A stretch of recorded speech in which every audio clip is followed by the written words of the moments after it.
경인중심 채널 헬로티비 뉴스입니다. 지난 4일 낮 12시쯤 인천시 부평구의 한 아파트에서 남성이 숨진 채 발견됐습니다. 남성은 최근 공무원에 임용돼 지역의 한 구청에서 근무해온 것으로 확인됐으며 숨져 있는 남성을 그의 어머니가 발견하고 경찰에 신고한 것으로 알려졌습니다. 인천 삼산경찰서는 유가족과 직장 동료 등을 상대로 정확한 사고 경위를 조사 중입니다.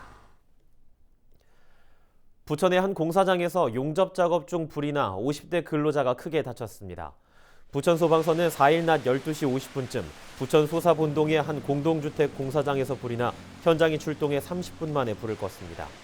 용접 작업 중이던 한 50대 근로자가 등과 엉덩이에 화상을 입어 병원으로 옮겨졌다고 밝혔습니다.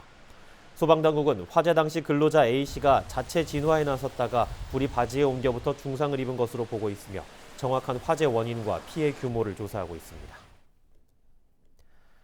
전 인천시의원 A씨가 부동산 투기 의혹을 받고 있는 상황 전해드린 바 있습니다. 인천경찰청 부동산 투기 사범 특별수사대가 A씨를 부패방지법 위반 혐의로 입건했으며 그의 자택과 인천시의회 등 5곳을 압수수색했습니다. A씨는 지난 2017년 8월 7일 인천시 서구 백석동 일대 토지 3,435제곱미터를 매입했습니다. 매입 이후 2주 만인 그해 8월 21일 인천시는 한들구역 도시개발사업의 실시계획 인가를 고시했으며 A씨가 매입한 토지는 한들구역 사업 부지에 포함됐습니다. 특히 A씨는 당시 인천시의회 건설교통위원장을 맡고 있었는데요. 경찰은 A씨가 건교위원장을 맡아 인천시로부터 한들구역 관련 각종 상황을 보고받았을 것으로 보고 있습니다. 이에 대해 A씨는 사업 확정 전 이미 해당 부지는 도시개발사업 예정지로 알려져 있었다며 내부 정보를 이용해 땅을 산 것이 아니다라고 해명한 바 있습니다. 김포시가 부동산 실거래가 거짓 신고 의심 사례를 특별 조사하고 있습니다. 조사 대상은 부동산 거래 신고 내역 가운데 업다운 계약 등 행위가 의심되거나 2020년 2월에서 12월 사이 계약 최고가로 거래 신고 후 해지한 건들입니다. 김포시는 거래 당사자와 중개업자로부터 소명 자료를 제출받은 후 자료가 불충분하면 출석 조사를 실시하고 양도세나 증여세 등의 세금 탈루가 의심되는 경우 관할 세무서에 통보할 예정입니다. 도성훈 인천시 교육감이 일본 문무과학성의 독도는 일본 영토라는 주장이 담긴 고등학교 사회과 교과서 승인에 대해 지난 2일 성명서를 내고 일본 정부의 즉각적인 시정과 철회를 촉구했습니다. 도성훈 교육감은 검정을 통과한 교과서는 일본군 위안부 문제를 축소하고 침략 전쟁을 정당화하는 등 자국의 청소년들이 부끄러운 역사를 외면하도록 했다고 밝혔는데요. 이는 한일 관계에 심각한 악영향을 미칠 것이며 평화와 공존이라는 인류의 보편적 가치를 부정하는 것이라고 우려를 표했습니다. 또 올바른 역사 교육을 통해 역사적 과오를 인정하고 반성과 통찰을 통해 사실 그대로를 인식하며 극복해 나가야 한다고 말했습니다. 인천시 교육청은 독도 교육 강화를 위해 독도 교수 학습 자료를 각 학교에 안내하고 이달 중 독도 교육 주간을 지정 운영하며 학교에서 관련 교육을 실시하도록 권장할 방침입니다. 최근 인천의 한 초등학생이 학교 앞에서 화물차에 치여 숨졌죠. 스쿨존 교통안전에 대한 시민들의 우려가 높은데요. 박남춘 인천시장이 오는 7월 전면 시행되는 인천자치경찰의 최우선 과제로 스쿨존 안전 강화를 꼽았습니다. 이하영 기자가 보도합니다. 지난달 18일 중구 한 초등학교 앞에서 초등생이 화물차에 치여 숨지는 사고가 발생했습니다.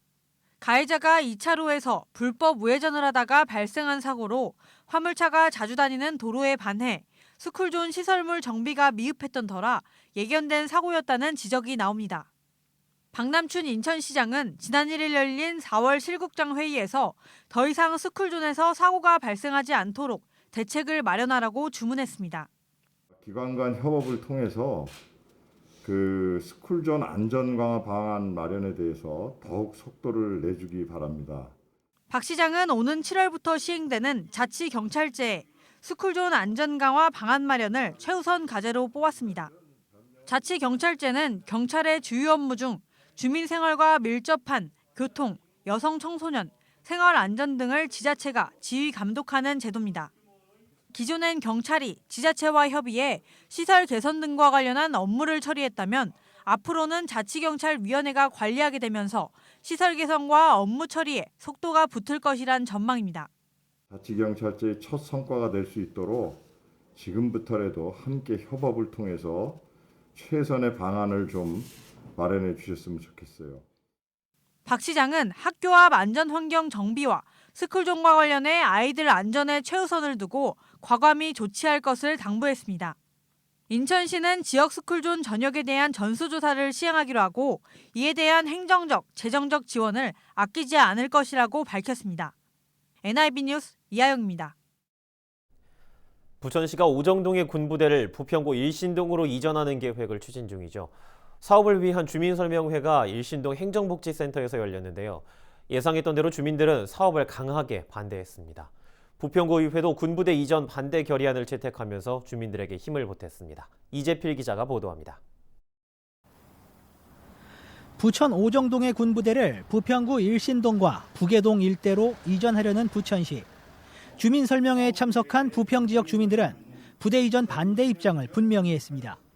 특히 인천시가 삼보급단 등 지역의 군부대를 이곳 일신동 일대에 집적화하기로 결정한 상황에서 부천 지역의 군부대까지 받아들일 수는 없다고 강조했습니다. 삼보급단 문제로 인해서 이전 문제로 인해서 정말 부계동 일신동에서 큰 스트레스를 많이 받고 있습니다. 부천 오정도에 있는 군부대가 또 이전을 한다고 그러니 정말 어떻게 분노의 스트레스를 어떻게 표현을 못할 정도로 힘들어하는 것 같습니다. 주민들은 군부대로 인해 재산상의 피해를 입어왔다며 주민들의 입장을 생각한다면 군부대 이전 계획을 이렇게 일방적으로 추진할 수 없다고도 덧붙였습니다. 부천에 있는 군부대 이전은 무조건 반대합니다. 그리고 지금 보면 일신동 부계동은 군부대로 인해 가지고 너무 아프게 있는 게 사실입니다. 피해 의식을 많이 갖고 우리가 살고 있는데. 이날 주민 설명회에 정작 당사자인 부천시는 불참했습니다. 지역 주민들은 이 부분에 대해서도 반발했습니다. 우리를 알기를 우습게 한 이 부천시가 너무나 배신입니다. 우리가 우리나라를 이렇게 잡았는데 자기들이 와서 별로 좋은 소리를 못 들어가더니 이렇게 무시하고 우리를 전체를 무시하고. 주민 설명회에 앞서 부평구 의회는 부천 군부대 관내 이전 반대 결의안을 만장일치로 채택했습니다. 주민들의 희생만을 강요하는 부천시와 국방부의 결정을 받아들일 수 없다는 입장입니다. 부천시는 부천시 소재 군부대를 부평구 관내로 이전하는 계획을 즉각 철회하고 원점에서 재검토할 것을 강력하게 요구한다. 부평구는 지역 주민들의 동의가 전제돼야만 부천시의 군부대 이전 계획에 동의하겠다고 입장을 밝힌 바 있습니다. 주민들의 강한 반발 속 군부대 이전 갈등이 해법을 찾을 수 있을지 관심이 집중됩니다. 헬로티비 뉴스 이재필입니다. 경기도는 고용 불안정과 저임금으로 이중고를 겪는 비정규직 노동자들의 처우를 개선하기 위해 노력하고 있는데요. 그중 하나로 올해 1월부터 도 소속 비정규직의 보수를 높여주는 공정수당을 도입했습니다. 시행 3개월째 공정수당을 받은 노동자들의 반응이 뜨겁다고 합니다. 김태희 기자의 보도입니다. 수목원에서 조경관리 일을 하고 있는 이용우 씨. 기간제 노동자로 지난 3년간 4곳의 직장을 옮겨 다녔습니다. 계약이 끝나면 새로운 일자리를 찾아다녀야 하지만 그나마 올해 새로 도입된 공정수당이 위안이 됩니다. 기간제 근로자는 임금도 이제 정규직에서 적고 또 공정수당이라는 그런 얘기를 듣고 굉장히 기쁜 마음이 들었고요. 또 이런 훌륭한 정책이 취약계층이나 아니면 기간제 근로자들한테 지속적으로 진행이 되어서 어떤 그 임금이라든가 생활 경제에 조금이라도 보탬이 되었으면 좋겠습니다. 경기도 공정수당은 고용의 불안정성이 있는 비정규직 노동자에게 더 많은 보수를 주는 개념입니다. 공정수당은 계약이 끝나면 일시금으로 지급됩니다. 경기도 코로나19 관련 업무를 하던 기간제 노동자 홍소영 씨는 퇴사하면서 공정수당을 받았습니다. 공정수당은 다음 직장을 준비하는 동안 불안감을 덜어줍니다. 계약이 이제 만료되면은 그 다음 일을 또 이어가야 되는 상황에서 불안감이 생기는 게 사실인데 이런 공정수당이라는 거를 이제 퇴직할 때 받게 되면은 사실 급여 문제에 있어서는 조금 불안감을 덜 수 있는 계기가 될 것 같고. 공정수당 지급액은 근무기간이 짧을수록 높아집니다. 고용 불안정성에 따라 기본급의 최소 5%에서 최대 10%까지 받을 수 있습니다. 올해는 도와 공공기관 소속 노동자 총 1,800여 명에게 지급됩니다. 경기도 비정규직 공정수당이 타 기관이랄지 타 지방정부에까지 확대될 수 있도록 고용노동부와 국회 등에 건의하고 있고 또한 관련법이 통과될 수 있도록 적극 지원하고 있습니다. 전국에서 최초로 시행된 경기도 공정수당. 비정규직 처우 개선을 위한 의미 있는 발걸음이 되길 기대합니다. 경기주의TV 김태희입니다. 부평구 청천동 공병부대 이전 부지 개발 사업이 현재 추진 중입니다. 일부 지역 주민들은 이곳에 복합 쇼핑몰을 조성해 줄 것을 요구하고 있는데요. 인천시가 이에 대해 사업자가 복합 쇼핑몰 건립 계획을 세운다면 가능 여부를 검토하겠다고 답변했습니다. 인천시는 2일 청천동 공병부지 복합 쇼핑몰 유치를 요청하는 온라인 시민청원에 공식 답변했습니다. 김기문 인천시 원도심재생조성관은 개발 가능 용지의 조성 방향은 공모로 선정한 사업자의 세부 개발 계획을 검토해 결정할 계획이라며 복합 쇼핑몰 건립 사업을 제안하는 사업 시행자가 있다면 교통수요 대책 등을 전제로 지구 단위 계획 변경 가능 여부를 심도 있게 검토하겠다고 강조했습니다. 장덕천 부천시장이 지난 2일 부천시 보건소에서 코로나19 백신을 접종했습니다. 장 시장은 이날 아스트라제네카 백신을 접종한 뒤 코로나19 상황 종식에는 집단 면역이 필수적인 만큼 시민들도 참여해달라고 당부했습니다. 부천시는 오는 15일부터 부천체육관에서 만 75세 이상 시민들과 노인시설 입소자 등을 대상으로 접종을 시작합니다.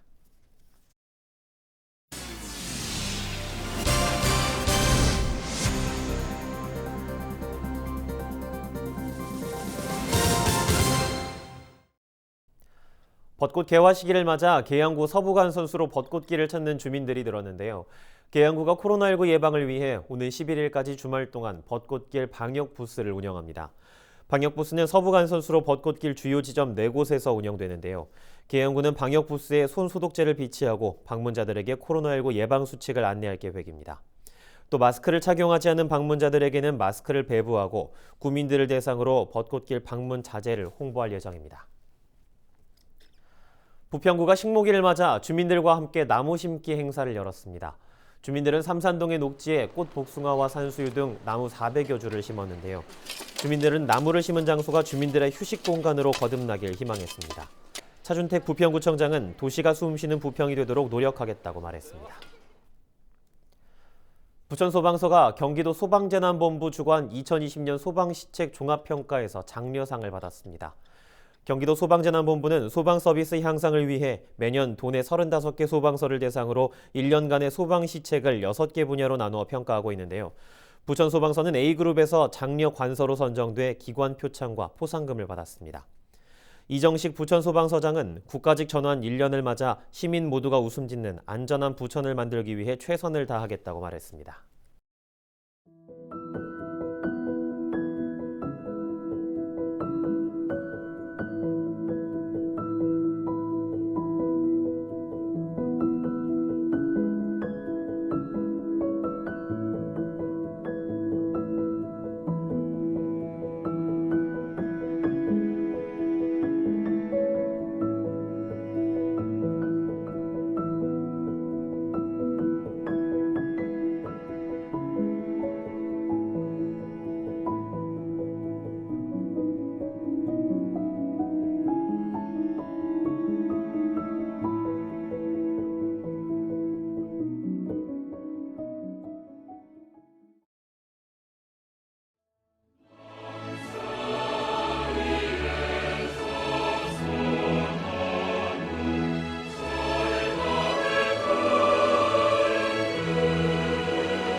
애국가 2절에 등장하는 소나무.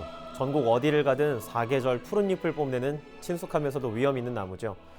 우리나라에는 왜 소나무가 유난히 많을까요? 옛날 옛적 밥 해먹고 구들장 데우느라 산에 있는 나무를 많이 잘라 땔감으로 썼다고 하는데요.